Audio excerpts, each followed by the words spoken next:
आपला सल्ला एवढाच असेल की दोघांनी एकत्रित राहणं अत्यंत आवश्यक आहे.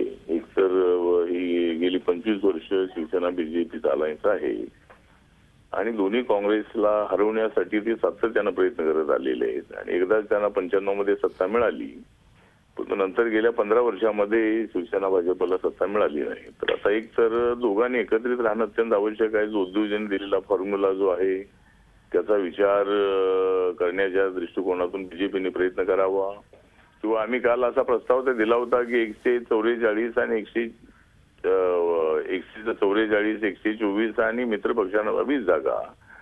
तर या फॉर्म्युल्यावरती मला वाटतं की दोघांनी आड्यामन भूमिका न घेता त्यांनी एकत्रितपणे पुढे जाण्याचा प्रयत्न करावा. आमच्यासारख्या मित्रपक्षांनाही एकदम डावलण्याचा प्रयत्न करू नये. आणि अजूनही वेळ काही गेलेली नाहीये. मला वाटतं की अजूनही तर 2-3 जागा इकडे तिकडे 3-4 जागा करून आणि हा जो महायुतीचा जो गाडा आहे तो पुढे घेऊन जाण्याची जबाबदारी या दोघांवरती आहे. आणि सत्ता या दोघांना हवी. आम्हाला काय सत्ता मिळू की नाही मिळू, परंतु या दोघांना सत्ता हवी आहे. आणि म्हणून दोघांनी सत्तेसाठी नव्हे परंतु लोकांच्या भल्यासाठी त्यांनी एकत्रित राहिलं पाहिजे, अशा पद्धतीचं दोघांना आपलं आव्हान आहे. जो उद्धवजींनी दिलेला फॉर्म्युला बीजेपीला अमान्य असेल तर अजून थोड्या 3-4 जागा 2-3 जागा वाढवून देऊन. रामदासजी, या निमित्तानं प्रश्न असा होतो की उद्धवजींच्या फॉर्म्युल्यानुसार 18 जागा या घटक पक्षांना देण्यात आलेल्या आहेत. त्या फॉर्म्युल्यावर तुमचं काय मत आहे? 18 जागा या घटक पक्षांसाठी देण्यात आलेल्या आहेत, तुमच्यासाठी देण्यात आलेल्या आहेत, सर्व मित्र पक्षांसाठी, त्यावर काय म्हणणं? जागा जर 20-22 जागा जर मित्र पक्षांना मिळाल्या तर आम्ही काही फार जागांचा आग्रह करत नाही आहे. आणि आम्हाला मात्र युती टिकवायची आहे, महायुती टिकवायची आहे.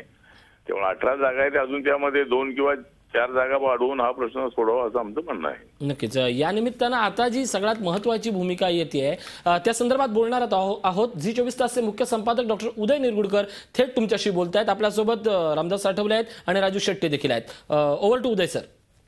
रामदास आठवले आणि राजू शेट्टी, आज तुमच्यासाठी हा अत्यंत दुर्दैवाचा दिवस आहे, हे तुम्ही मान्य कराल का? प्रथम राजू शेट्टी तुम्ही उत्तर द्या. 2 दिवसापूर्वी मी महाराष्ट्राच्या राजकारणात असं ठामपणे सांगितलं होतं की युती तुटते आहे किंवा अनेकांनी आम्हाला मूर्खात काढलं होतं, परंतु आत्ताची जी विधानं आहेत ही पाहिल्यानंतर उद्या तुम्ही एकत्र आलात तरी जनता तुम्हाला माफ करणार आहे का या सगळ्या लाथड्यांबद्दल?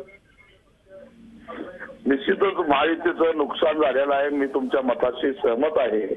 आणि 2 दिवसात बातम्या आलेल्या महायुतीच्या माध्यमातून एकजूट होऊन लोकसभेचे निर्णय यश मिळत होतं, त्या यशाची पुनरावृत्ती होईल की नाही त्याबद्दल माझ्याही मनामध्ये शंका आहे. परंतु दुर्दैवाने घडलेला आहे ही गोष्ट खरी आहे. मला मला मला मला प्रश्न विचारायचा आहे रामदास आठवलेंना. रामदास आठवले, 59 जागा ज्या सातत्यानं शिवसेना हरत आहे त्या जागांचा पुनर्विचार व्हावा. 19 जागा भाजप हरत आहे त्याचा पुनर्विचार व्हावा. ही मागणी अव्यवहार्य होती भाजपची असं वाटतंय तुम्हाला का व्यवहार्य होती असं वाटतंय तुम्हाला? नाही, मागणी जी होती ती मागणी व्यवहारच होती. कारण दोघांच्या जागा ज्या ठिकाणी गेल्या अनेक वर्षांपासून हरत आहेत त्या जागांमध्ये अदलाबदल करण्याच्या संबंधाचा प्रस्ताव काही चुकीचा नव्हताही. आणि आता उद्धवजींनी दिलेला जो प्रस्ताव आहे तो पण काय एकदम अवॉइड करण्यासारखा नाही आहे. कारण मित्र पक्षांना 18 जागा द्याव्यात असं त्यांचं म्हणणं आहे. आणि बीजेपीच्या जो 119 जागांचा पूर्वीचा जो फॉर्म्युला आहे तो ठेवायचा आणि यांच्या ज्या जागा शिवसेनेकडे आहेत त्यातल्या 18 जागा मित्रपक्षांना द्यायच्या. तर या प्रस्तावावरती बीजेपीने विचार करायला काही हरकत नाही. पण तरी सुद्धा जर बीजेपीचा आग्रह असेल तर अजून एक 4-5 जागा आम्ही काल फॉर्म्युला दिला होता. 124 जागा बीजेपी, 144 जागा शिवसेना आणि बाकीच्या 20 जागा आरपीआय आणि मित्रपक्षांना. तर त्या संबंधामध्ये थोडासा विचार 4-5 जागांचा विषय आहे, त्याचा विचार करणं अत्यंत आवश्यक आहे. आणि मला असं वाटतं की दोन्ही पक्ष महाराष्ट्राच्या भल्यासाठी, त्या दोघांच्या भल्यासाठी नव्हे पण महाराष्ट्राच्या भल्यासाठी नक्की त्याचा विचार करतील आणि 2-4 जागांसाठी युती सोडणार नाहीत अशा पद्धतीची आम्हाला अपेक्षा आहे. रामदास आठवले आणि राजू शेट्टी, तुम्हाला दोघांना असा प्रश्न आहे की मागच्या 4 दिवसात महाराष्ट्राच्या राजकारणासमोर तुम्ही जे मांडलं ते महाराष्ट्राच्या भल्याचं होतं असं तुम्हाला वाटतंय का? जनता तुम्हाला या अक्षम्य चुकीबद्दल माफ करेल का असं वाटतंय का? जरी ती आघाडीच्या कारभाराला विकली असली तरी तुम्ही जे आता दाखवल्यात ते आणखीन भयानक आहे असं त्यांना वाटणार नाही का? राजू शेट्टी,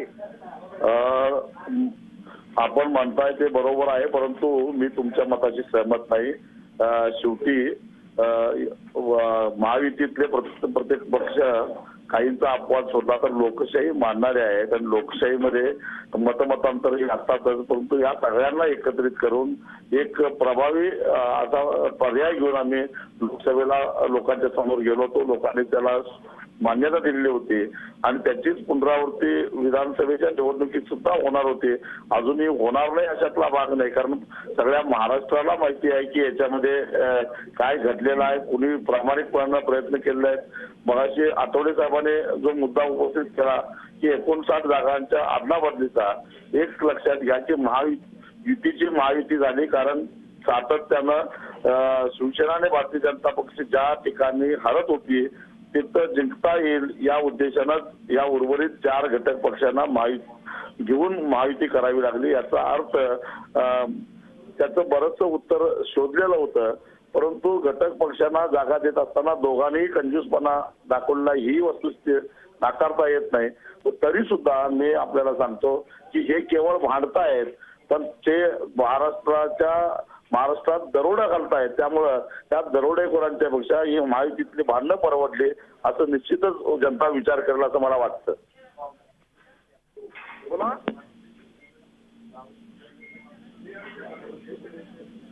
राजू शेट्टी आणि रामदास आठवले तुमच्या कार्यकर्त्यांना निवडणूक लढवण्यासाठी गो अहेड मिळाला असं समजायचं का? हो, आता किती दिवस थांबणार, आम्ही आता तयारी करायला लागलो. आता माझी भूमिका स्पष्ट आहे. मला काँग्रेस आणि राष्ट्रवादीला पूर्णपणे पराभूत करायचं आहे. ते पराभूत करण्यासाठी जे काही करावं लागेल ते करण्यासाठी माझ्याकडे सगळे पर्याय खुले आहेत. एकट्याच्या ताकदीवर 101 जागा लढवायची क्षमता तुमच्यात निश्चित आहे. आज आम्ही असं संकेत समजायचा की 100 जागांसाठी आता राजू शेट्टी मैदानात उतरतायत. नाही, मी आपल्याला एवढं सांगितलं 100 जागा लढवण्याची क्षमता माझ्यात आहे. आमच्या पक्षामध्ये त्याचे उमेदवारी आमचे तयार आहेत, परंतु याचा अर्थ मतविभागणीचा फायदा जर प्रस्थापित काँग्रेस राष्ट्रवादीला होणार असेल तर ते सुद्धा त्या ठिकाणी आम्हाला बघावं लागेल. पण माझं अजूनही धोरण हेच आहे की गेली 15 वर्षे ज्यांना सत्तेचा माज आलेला आहे त्यांचा माज घालवणं हा या निवडणुकीच्या माध्यमातून हा माझा एक कलमी कार्यक्रम आहे आणि त्यासाठी जे करावं लागेल ते मी करणार आहे. झी 24 तास रहा एक पाऊल पुढे.